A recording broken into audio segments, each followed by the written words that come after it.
Welcome back to the channel. In my last video, I went through the cost of our Venice trip, which was a little under £2,000. And in today's video, I want to run through whether I think that was worth it or not. Let's go. So to start, overall, I definitely think it was worth it. I really enjoyed Venice. I thought it was well worth the money. And I'm going to go through all of the different elements that we went through on our trip.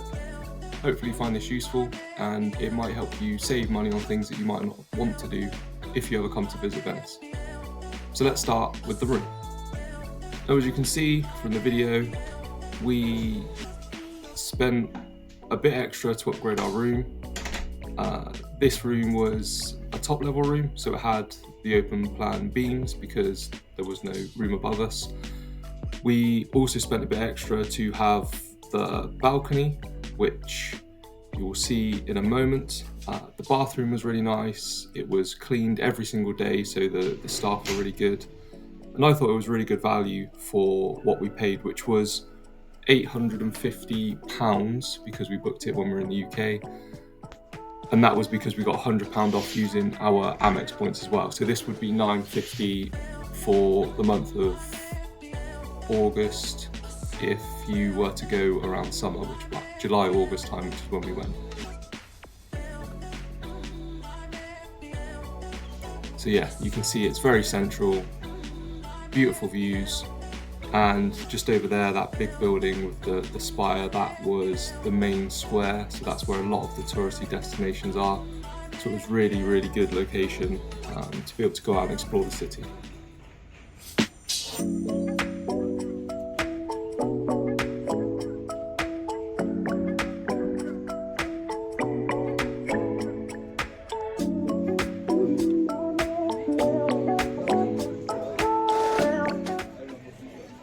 The main way to get around Venice is by foot or by boat.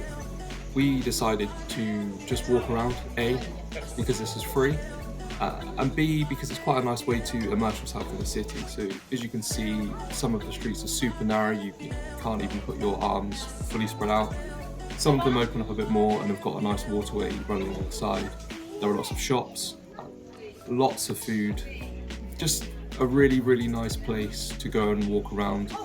I know that people mention that it smells.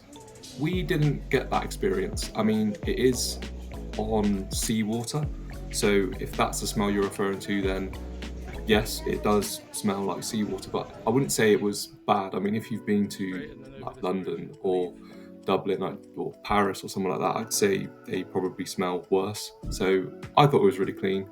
I really enjoyed walking around and just getting to see the city through my own eyes and my own experience. So I would definitely recommend just walking around. Ultimately, this doesn't cost you anything, so not really something you have to worry about when you're budgeting for Venice.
So next we had the Piazza San Marco.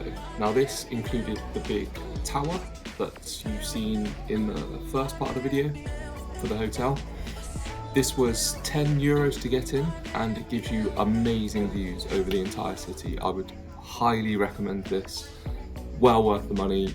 You can spend as much time as you want up there. There's no time limit. There obviously isn't that much to do when you get up there, but it's good to be able to take in the sights in your own kind of time frame and your own pace. Really kind of plan out where you want to go and what you want to see, and it really kind of helps elevate you out of being in the kind of hustle and bustle of the city and just get to take in the really amazing views.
Within the main square itself, there's also a number of other attractions.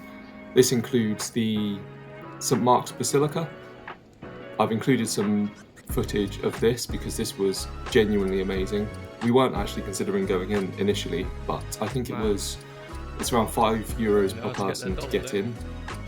You have to make sure that you're covered below the knee, and your shoulders have to be covered, I believe, so just make sure that you're wearing appropriate attire when you get there. But once you're inside, it's really nice. Again, you can kind of take your own time. There's an extra charge of, I think it was €7 to then go upstairs, so that's always something to watch out for, is that when you get into some of these places, there's additional costs on top to go to different areas within them.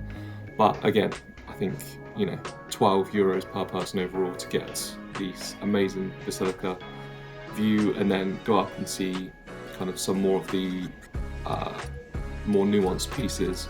They've got a little bit of a museum, and again, a really nice view from a different perspective, so something I definitely recommend.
In the square, there's also the Doge Palace. I haven't included much footage of this, but we did spend a good few hours in there. This is an amazing place to go and visit. They don't allow video footage in there, although I think a number of people were. I took some photos, but I think you should go and have a look. If you go there, I definitely recommend it. It links onto the Bridge of Sighs, which is the bridge between the palace and the prison. So again, a really kind of historic place to go and see. The Doge Palace, I think, was a bit more expensive. I think that was €30 per person, but definitely one that I would recommend going to visit.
So up next we have the gondola ride.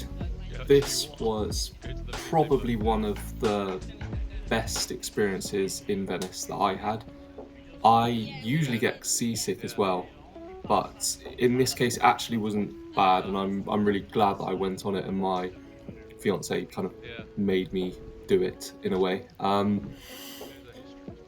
You can see here that ours starts from just outside the Doge Palace that I mentioned. So there are a number of different places you can get on a gondola, but they are all run by one company. So the prices are all the same. So you don't necessarily have to worry about trying to find a cheaper deal or anything like that. You can, from memory, I think you can pay €90 for the base package, which from the video that's on now is literally just in front of the Doge and up and down there. You can then pay, I think it was around 125, €130, which is a 15-20 minute loop just in the first part of the city. The third package, which is the one that we went for, was €180. This is around 45 minutes, which was a good amount of time actually. And this takes you in from where the palace starts, all the way in through a lot of the touristy areas and into some of the residential bits as well. And I think it just gives you a nice view of kind of the tourist bits, and then into more what Venetian life usually is like for the residents, which was a really nice element to see. And I'll include some footage of that, of course. And then finally, I think you can pay around €220 for an hour, maybe slightly over. This felt a little bit steep for us, and we thought that we got good value for the third tier that we paid for. Of course, if you're going with a group of you, this will be split among more people, so it's the price for the boat, not the price per person. But it was quite nice doing it for two people because you get the central back seat, so you're both facing forwards, and I thought that was really quite nice. I think if you were kind of sat on the side, it may not be as good, but obviously you would save a bit of money. So up to you, depending on who you're going with and what group size you're going with. But absolutely, of course, I think everyone knows this. When you go to Venice, you have to get a gondola. and I would agree with that. I think it was really, really good. The experience was really nice. Our driver, I don't know what the technical term is, but he was really good at explaining kind of where we were and really bringing to life the city and pointing out different elements that we didn't necessarily know about.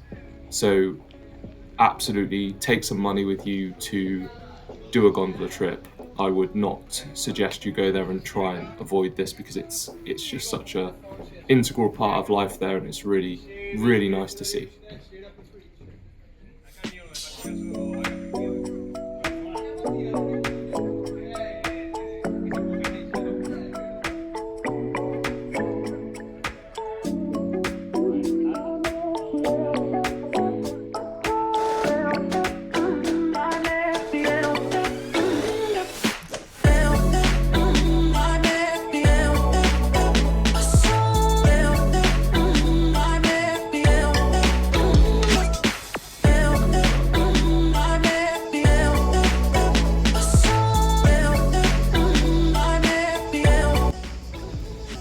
So up next, I just wanted to include this video clip about the Cavalli Franchetti Palace Bridge. It was kind of a random find for us, and it was really difficult to get over the main canalway to this other side of the city.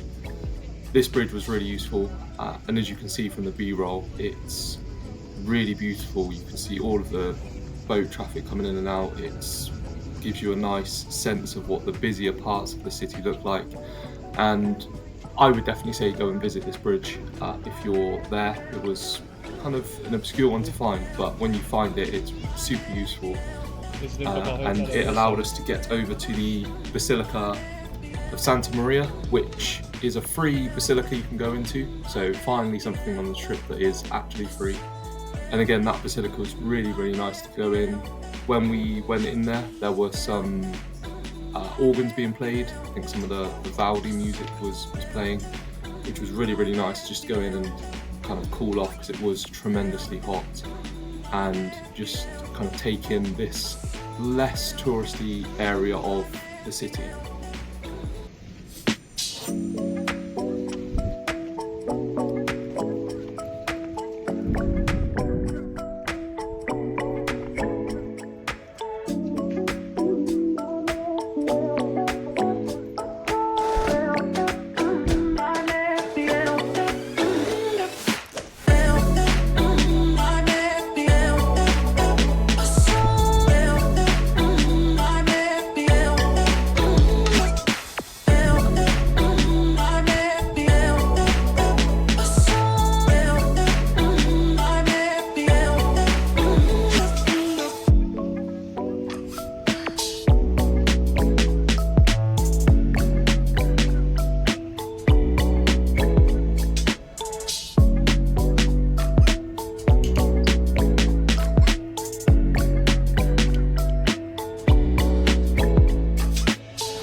So after the basilica, We found some gondolas that were like these little hopper gondolas. They were actually really good. They were only €2 per person per trip over, and it stops you having to walk 20 minutes, half an hour to get back round to where you were.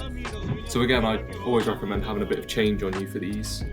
They were definitely worth it, and it's quite nice sometimes just to get out of the heat onto a boat, which definitely brings the temperature down. And just taking some of the sights when you're going across the canals. So this clip now is the only clip I actually have of any food, and it's just some ice cream, but I'd always recommend ice cream. I mean, who doesn't like some fresh Italian gelato? So that was really nice. Food in general was relatively okay in terms of price. I think if you go further away from the waterfront, it's cheaper. Obviously, when you sit on the waterfront, you're kind of paying for the view. We did one night where we sat on the waterfront, and the price is probably about 30-40% more than if you go further into the city. But it kind of is. It is what you're kind of going for, is for that experience. We spent probably about £300-400 or euros for two people over the kind of 3 full days that we had there, which was us not really kind of tracking what we were eating, having really nice dinners, not really snacking throughout the day other than maybe a bit of ice cream, and that was really it. So yeah. Oh yeah, maybe.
We also really enjoyed just walking through the city in the evenings and at night. We found that actually, because a lot of people go there for one day, they get the train in from kind of mainland Italy and go there for the day. The daytimes can be really busy, and actually the evenings are very kind of picturesque. It's really nice to walk around, see all of the lights. There's not as many people there, and it's just a kind of slower pace of enjoying the city, and it really gives it a different flavour. So I would definitely recommend, if you are going, to stay in the city. Yes, it's harder to get into, but actually just being able to enjoy, the music that's going on in the evenings, all of the different lights, all of the storefronts are lit up. It's very, very beautiful, and definitely how I would stay again. If I was going to visit again, I would stay in the city rather than outside.